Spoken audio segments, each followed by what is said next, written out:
Greetings. To pass into this realm, one must answer these questions 3. I shall. What is your name? I am Lord Ragnar the First of Pigeon Lake, King, reigning regent. What is your favorite color? Being Bavarian, blue and white. And what is the flying velocity of an unladen pigeon? Now, do you want to know a passenger pigeon or a rock pigeon? What? What? I don't know. Well, that's not very informative. Oh well, carry on.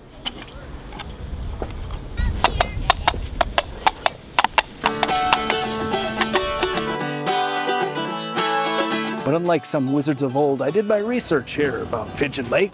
Pigeon Lake was named after the passenger pigeon, whose flight velocity, might I add, was up to 100 kilometers an hour, in case you're wondering. It was actually a really overpopulated bird, and then they went extinct in 1914. Apparently there's mainly pelicans here, because you can take a selfie with one.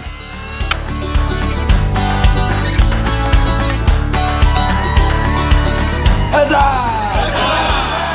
Ladies and gentlemen of the realm, welcome to Pigeon Lake's Medieval Madness Fair. Dressed up period style, ready to experience the Middle Ages. I'm Drew, and I'm a documentary filmmaker with a goal of visiting 25 towns in 2025. To get out and really explore the province and uncover the little gems, the small towns that are the heart of the province.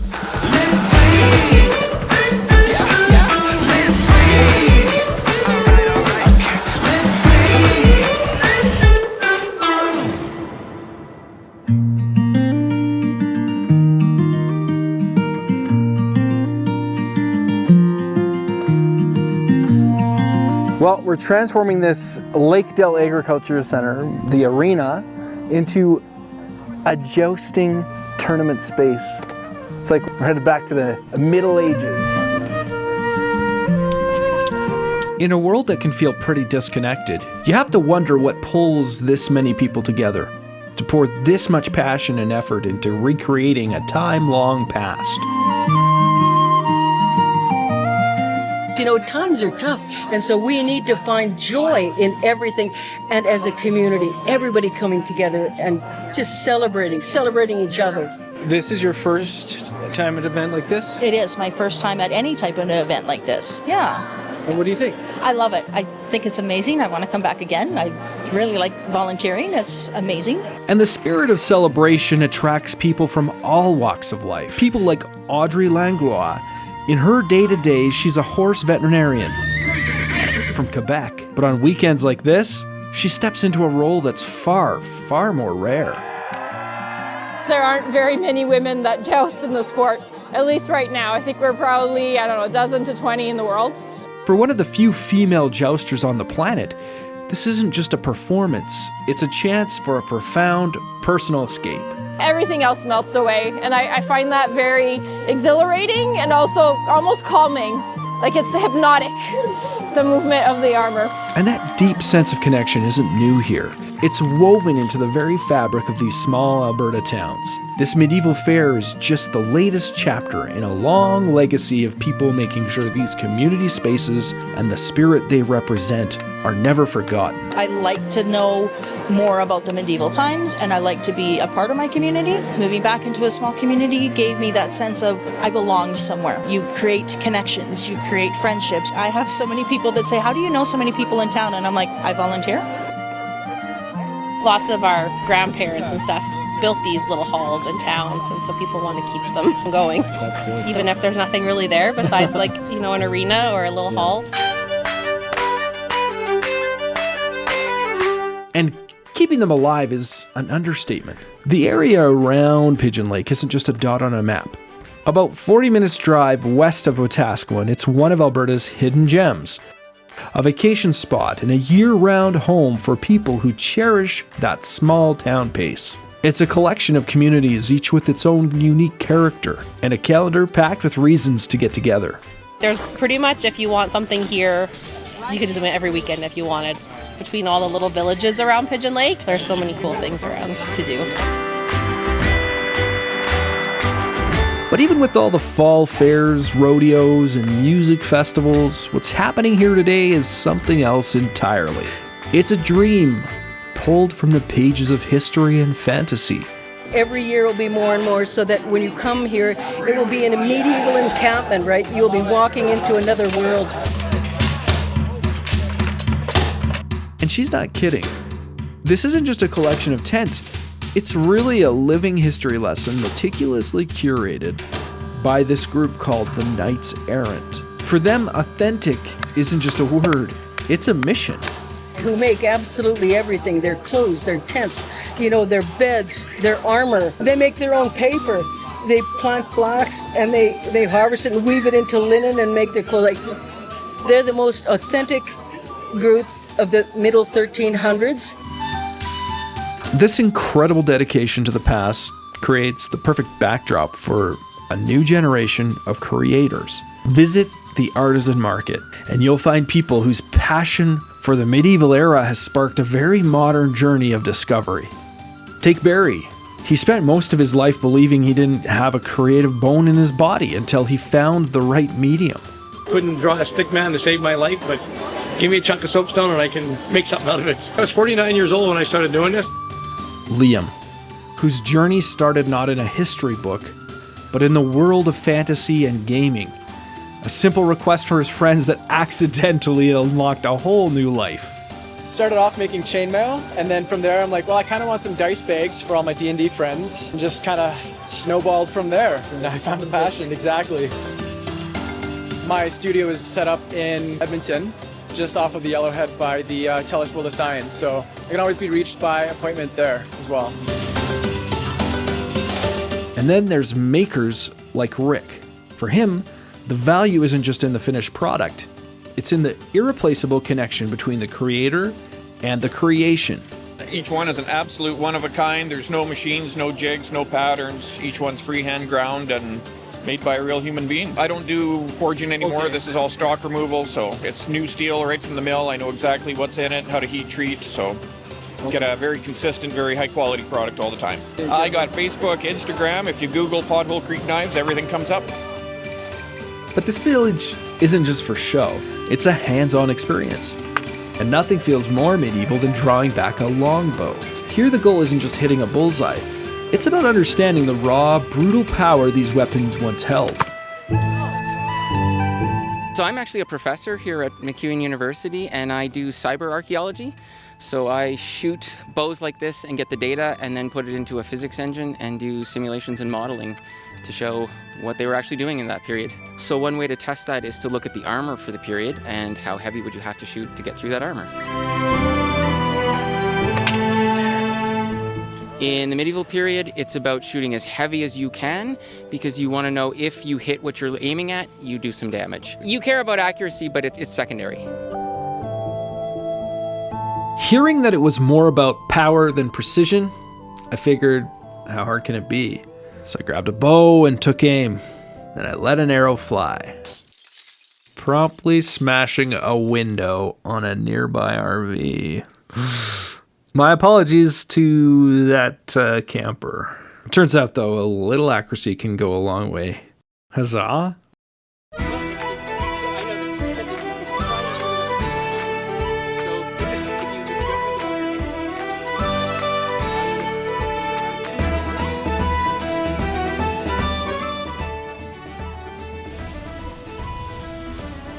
Okay, I think I redeemed myself by getting the next arrow in the target. So I'm not exactly Robin Hood, and neither was Damien, even though he did dress the part.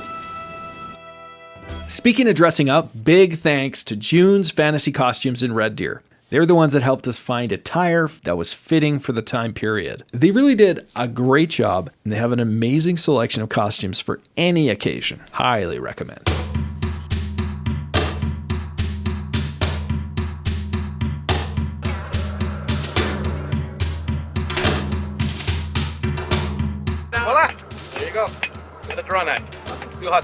From the twang of the bowstring, we follow the sound of hammer on steel. the blacksmith's forge. This is where raw material and sheer will are transformed into something new. For some, it starts with a spark of inspiration from the modern world that ignites a passion for the ancient craft. I was about 14 and the first episode of Forged in Fire came on. I got it hot, I was able to bend it, and just that feeling of moving steel kind of stuck with me. And once that feeling takes hold, it evolves into a unique philosophy, a personal signature hammered into every single piece. Kind of like the rat rod knife maker. Like, I like patina and rough lines and texture, and everything's black. I use wrought iron in a lot of my guards and fittings because you can see all the grain of it. I make them super crusty because that's just the natural grain of the wrought too, and I just love that texture it gives. And for others, the fire isn't just a passion. It's a legacy, a flame passed down through generations, still burning bright in a renovated family workshop. His grandpa was a blacksmith. We kind of renovated his old shop, and we do all the courses out of there. And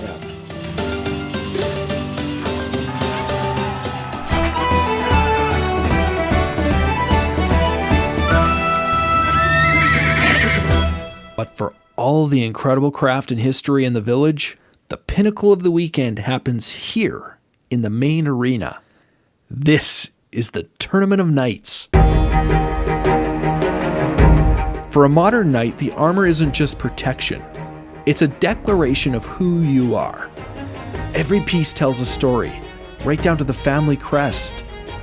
My motto is Alice Volat Plopis. She flies with her own wings.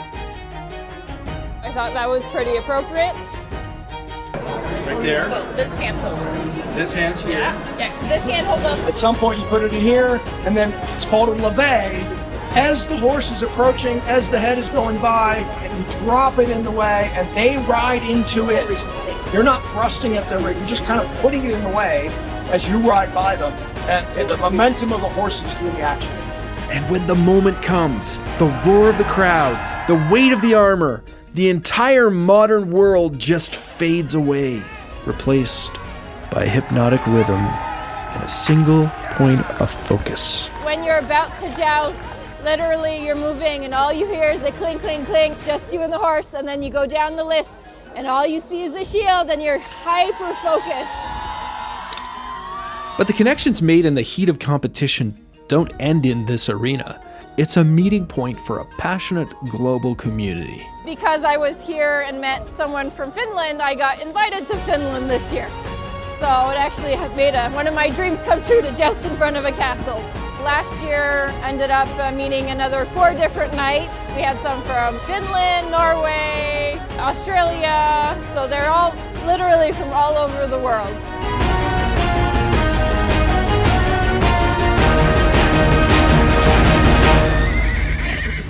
Jousting is the elegant, high-speed poetry of medieval combat. Then what's happening over here is the bare-knuckle prose. This is buhurt, or heavy armor combat.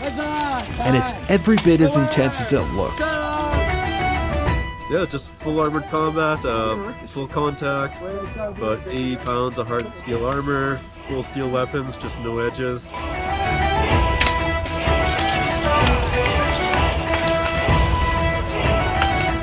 It's a sport that's growing across the country. And the best way to describe it? Well, imagine a modern combat sport, but with a little more metal.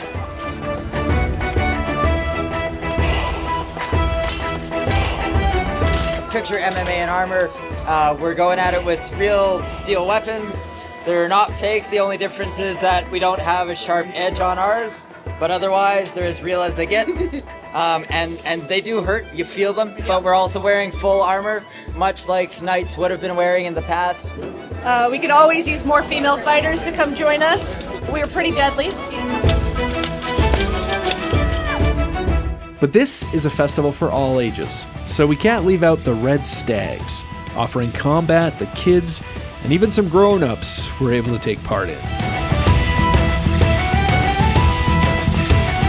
Like the Red Stags, you know, kids like this high, fighting the knight, right? And I mean fighting the knight, like they want to beat this guy, right? Like, go ahead and seize your dream. Go ahead and dream and do that, right?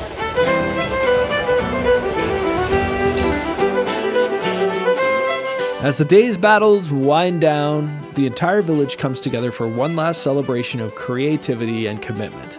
This is the costume contest, where the dedication is really off the charts. They say, where else can you dress up funny and go out in public and criticize those that don't?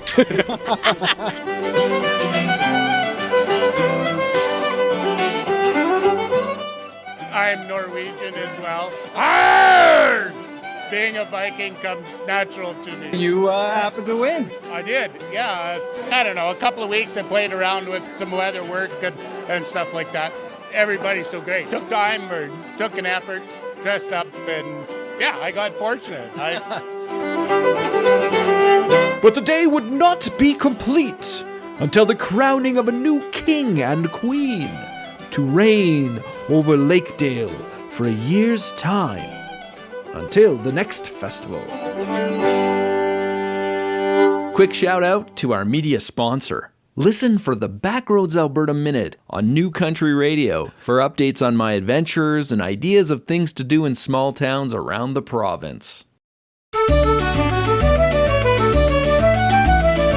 And that victory carries us right into the final event of the weekend, the feast. It's a moment to break bread, share stories, and honor the new king and queen. I managed to get a moment with the newly crowned king, and he had a message for the future. If I was to speak to an apparatus from the future, I would encourage all of you to check out the medieval community in Western Canada. This is great community, great times, good people, and just a ton of good memories and fun.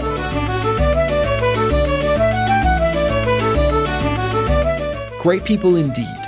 And at the center of all of it is one person whose vision brought this entire world to life. Hearing the clash of the swords and stuff, and seeing them fighting, and the sweat and the thunder of the whoos and the laughter from people and the dancing, like, it doesn't get any better. This is what I live for. It's magical. It's a dream. It's a dream that just awakens in everybody when they see it and experience it. And her final message is a call to action, not just for the people here, but for anyone watching. Go ahead and seize your dream. Go ahead and dream and do that, right? That's what we need. Seize your dream. It's a powerful idea. And for Audrey, our guide through this world, that's not just a nice sentiment. What started as a passion has become a passport, connecting this small field in Alberta to a global stage and a future she never imagined. It's a really nice community. You get to meet people and go places, and I never thought I would, go to Finland to joust when I started jousting. From a transformed arena in Pigeon Lake to a castle in Finland, proof that when you find your community, the world opens up. What an incredible weekend. So if you like this content and you want to see more exciting adventures on Backroads Alberta, give us a like and subscribe. Huzzah!